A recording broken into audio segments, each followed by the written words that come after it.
Et salut YouTube, aujourd'hui on se retrouve pour une nouvelle vidéo, donc enfin une nouvelle vidéo prono, donc spécialement pour la Ligue des Champions du coup aujourd'hui, et dans laquelle on va appliquer la méthode que j'ai fait dans la vidéo précédente, donc si vous l'avez pas vue, vous pouvez aller la voir, y a pas de souci.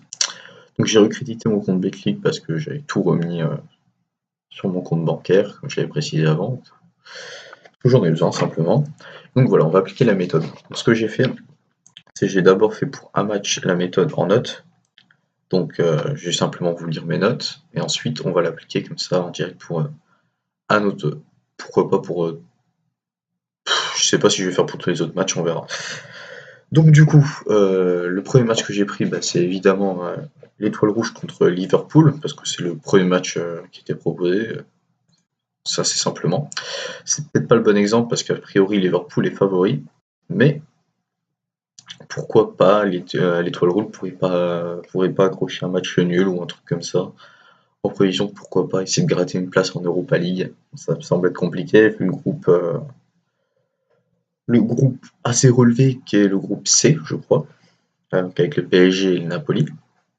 Donc voilà.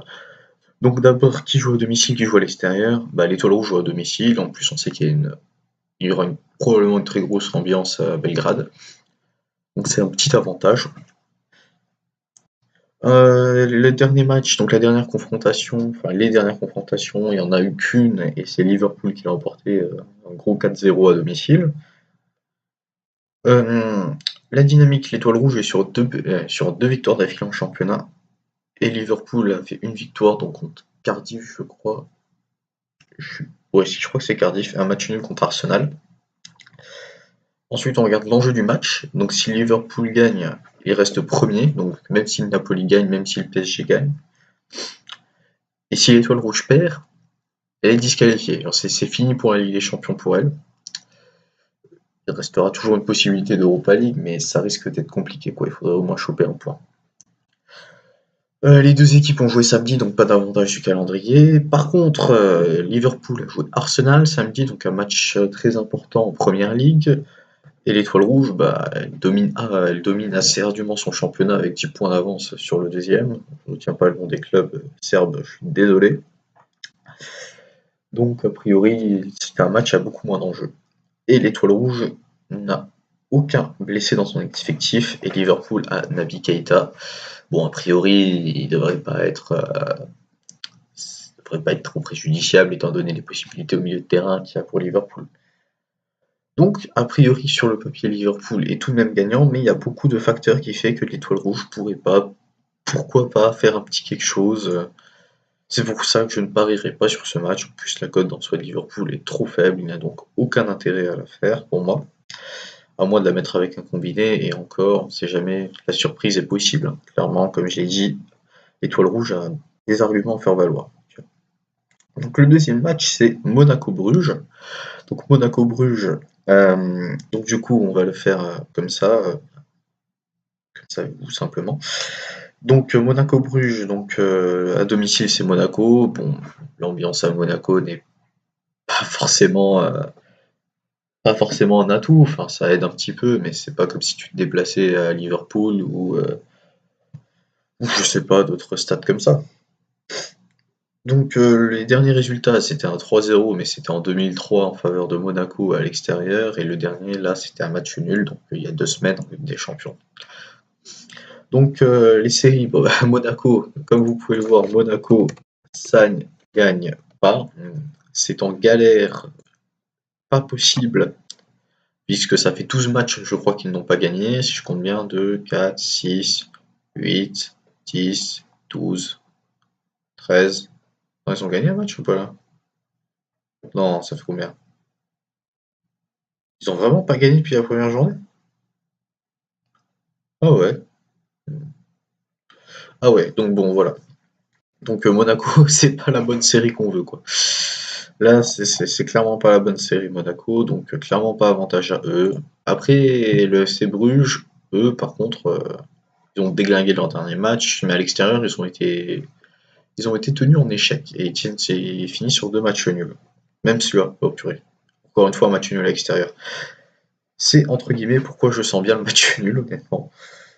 Ensuite, les enjeux, quand on regarde le classement, donc Dortmund, Atlético, Monaco, les deux sont à un point. S'il y a une défaite comme l'un comme pour l'autre, c'est fini pour la Ligue des Champions. Genre, il n'y a aucune chance pour que l'un d'eux passe. Après, ça va être la course à l'Europa League potentiellement pour les deux là. A priori, en fait, voilà, l'enjeu est le même, simplement, il faut gagner. Ou au pire du pire, attraper un match nul et essayer de faire un résultat positif contre une des deux grosses équipes, donc qui sont Dortmund ou l'Atlético. Qui reste ou attendez 2 secondes, je vérifie. Oula, ouais, ouais, c'est bon. Excusez-moi. Donc, ce qui risquerait d'être très compliqué, puisqu'on les voit vraiment largement au-dessus, Dortmund et l'Atlético. Donc bon, voilà, l'enjeu est le même. Les deux équipes ont joué le samedi, ça comme d'habitude. Et Monaco, là honnêtement, sur son calendrier, il joue des matchs qui sont supposés faciles et pourtant ils perdent quoi.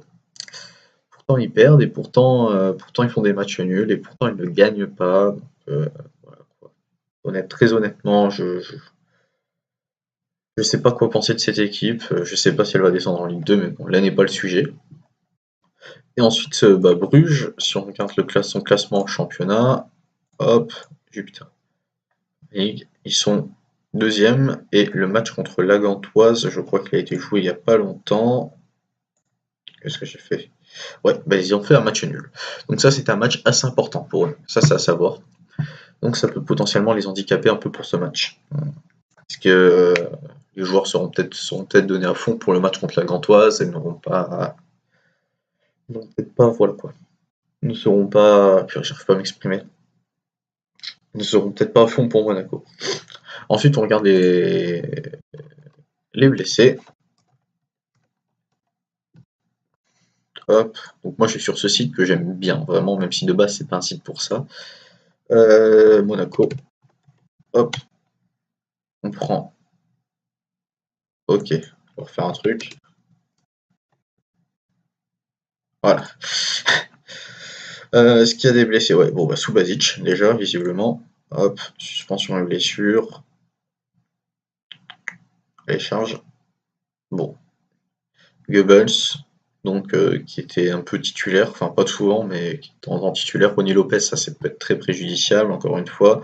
Jovetic pareil, Subasic pareil. Même si Subasic s'est fait un peu prendre sa place dans les buts. Donc voilà, clairement c'est pas le truc fou quoi.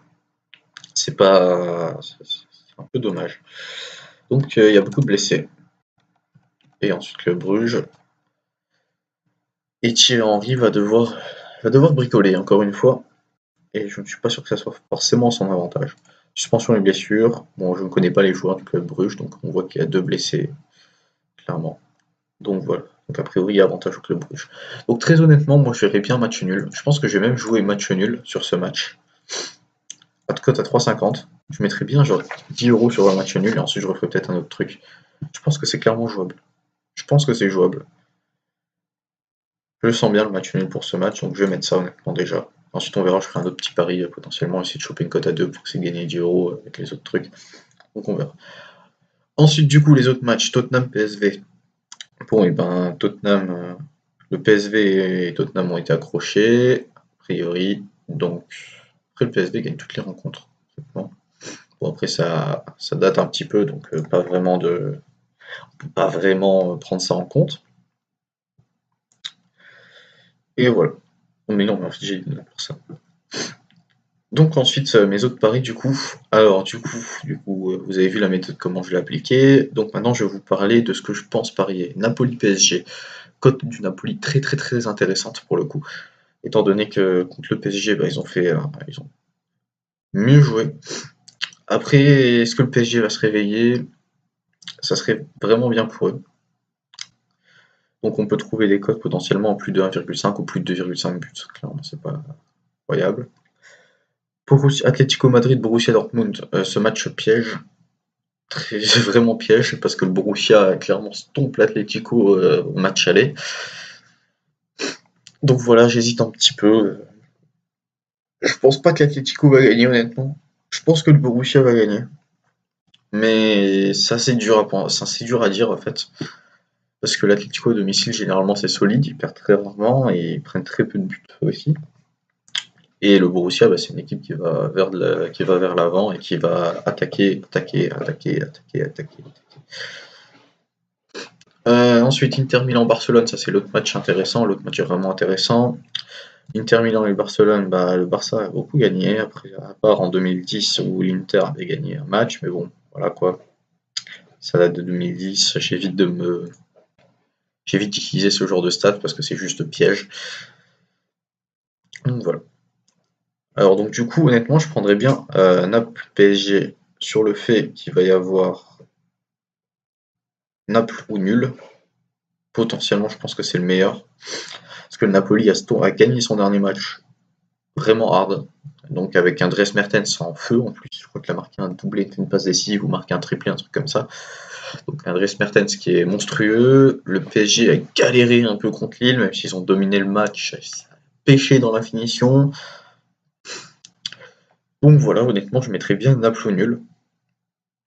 Est-ce que je vais vraiment le faire parce que c'est vraiment un match à enjeu fort en plus? Parce que si PSG perd ici, c'est grosso modo adieu la Ligue des Champions. Bah, je pense que c'est adieu la Ligue des Champions en fait. Donc a priori, ils vont tout donner pour gagner. Borussia Dortmund, Atlético Madrid, je pense que les deux équipes marquent, c'est pas délirant à mettre. C'est où les deux équipes marquent. But pour les deux équipes, oui, à cote à 1,68. En vrai, c'est super comme cote, je pense. Je pense que les deux équipes vont marquer. Le Borussia marque quasiment à tous ses matchs, comme on peut le voir. Hop, Bo... merde, ça s'écrit comment? Oh putain, bon, on va faire comme ça. Dortmund. Voilà. Hop. Après, ils ont une grosse échéance Dortmund, hein, à voir. Donc ils marquent quasiment tous les matchs, à l'extérieur. Et l'Atlético, bah, l'Atlético marque aussi quasiment tous ses matchs. Hein. Ou pas. Attends, on va faire comme ça. Hop, hop. L'Atlético, bah, il marque, il marque, il marque. Bon, ils ont pas marqué, visiblement. Bon, c'était à l'extérieur. Là, il marque, là, il marque. Donc voilà. Moi, je pense que les deux équipes vont marquer. Ça, c'est un bon truc. Et ensuite, pourquoi pas, est-ce qu'on pourrait pas chercher une autre petite cote potentiellement? Genre Monaco-Bruges, non, ça va pas là-dedans. Tottenham-PSV. Tottenham, a priori, devrait gagner, surtout ils ont gagné leur dernier match, donc c'est plutôt une bonne dynamique pour eux. Bon, le PSV aussi, mais ils ont galéré, parce que ils avaient un carton rouge, contre eux, enfin, il y avait un carton rouge pour l'équipe qui ont joué contre eux, ils ont galéré, ils ont mis un but dans les 20 dernières minutes, je crois. Dans le rouge était là depuis la 14e. Naples PSG, je pense qu'on peut trouver un petit truc là-dessus, donc un petit plus de 1,5 but. Bon, après, la cote est clairement pas énorme, est-ce que ça vaut vraiment le coup de la mettre? Je ne pense pas. Qu'on pourrait pas trouver un petit truc assez sympa. Bon, sinon, mais juste but pour les deux équipes, et puis voilà. Après, ça me fait un peu chier. Oula, merde, je voulais pas mettre ça. Si je mets 50 € là-dessus. En soi, l'idéal, ça serait que je trouve un truc pour me rattraper aussi au cas où je perds là-dessus. Je perds sur le match nul de Monaco-Bruges. Donc pourquoi pas mettre Porto contre le Locomotive. Porto qui a gagné le dernier match, qui joue à domicile là. Donc moi j'aurais tendance à mettre Porto sur mes 20 € là-dessus. Voilà, je pense que c'est le bon plan. Et hop. En fait, ce match-là est assez chaud parce que si l'Atlético marque en premier, c'est pas une équipe qui va se mettre, c'est pas une équipe qui va attaquer plus. Ils vont juste défendre, défendre, défendre. Donc je pense que c'est assez chaud, mais je pense que je vais laisser ça quand même. Donc voilà, vous avez mes paris pour aujourd'hui. Hop, mes paris maintenant. Donc il y en a deux. Bon, j'ai fait un peu n'importe quoi. J'ai fait des paris un peu chelous là. C'était pas le truc de malade. Mais bon. Donc voilà, sans trop réfléchir. Donc, un petit combiné Porto et les buts pour les deux équipes Atlético Madrid et Borussia et match nul Club Bruges Monaco. Donc un potentiel gain de 38 € si jamais les deux passent. Et donc voilà, j'espère qu'au moins un des deux va passer, je pense honnêtement. Donc voilà, bah, sur ce, à demain pour la nouvelle vidéo, pour une nouvelle vidéo Ligue des Champions.